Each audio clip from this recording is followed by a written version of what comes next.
वर्ग के साथ छेड़छाड़ करती है, जहाँ लोगों की मानसिकता एक वर्ग के प्रति समर्पित है और जहाँ लड़कों को हमेशा गलत समझा जाता है। महाराज, ये उस समाज का चित्र है महाराज। नहीं नहीं, तुम चारों ने मुझे बदल दिया है। तुम चारों ने मिलके इस समाज को नरक बना दिया है। अरे मैं समझता था तुम मेरे सहारे हो और तुमने तो मुझे अंधकार में धकेल दिया। तुमने मेरी नींद को हिला दिया। तुमने तो मुझसे मेरा अस्तित्व छीन लिया, मेरा अस्तित्व छीन लिया।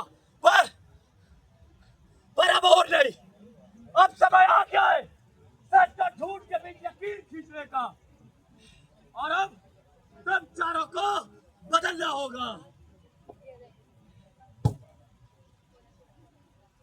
कानून का काम सिर्फ सजा देना नहीं बल्कि न्याय देना भी है, और न्याय का अधिकार ना किसी एक व्यक्ति और ना किसी एक वर्ग का है बल्कि सबका है।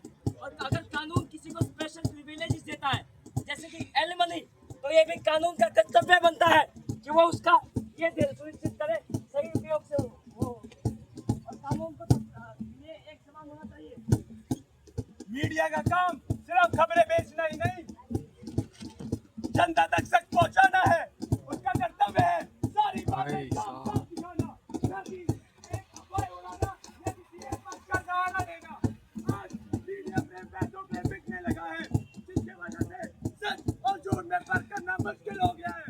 असली मीडिया वही है जो सच्चाई के साथ खड़े हो, ना किसी लोभ के, ना डर के। जिस मर्दानगी को मर्द अपना गुरूर समझते हैं, एक मर्द को दर्द नहीं होता, एक मर्द रो नहीं सकता। ऐसे समाज की वजह से मर्दों का जीना असंभव हो गया है।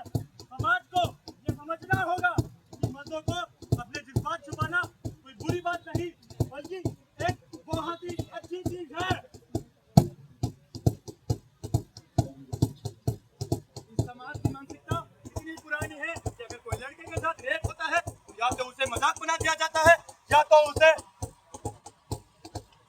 झूठ कहकर चुप करा दिया जाता है, क्योंकि उन्हें लगता है कि एक लड़के के साथ रेप हो ही नहीं सकता है। अगर कोई लड़का अपने दर्द सुनाने की कोशिश भी करता है तो उसे मार छोड़ेगा, एहसास दिलाया जाता है। जब तक कि समाज की सोच नहीं बदलेगी तब तक हमें इंसाफ मिल ही नहीं सकता।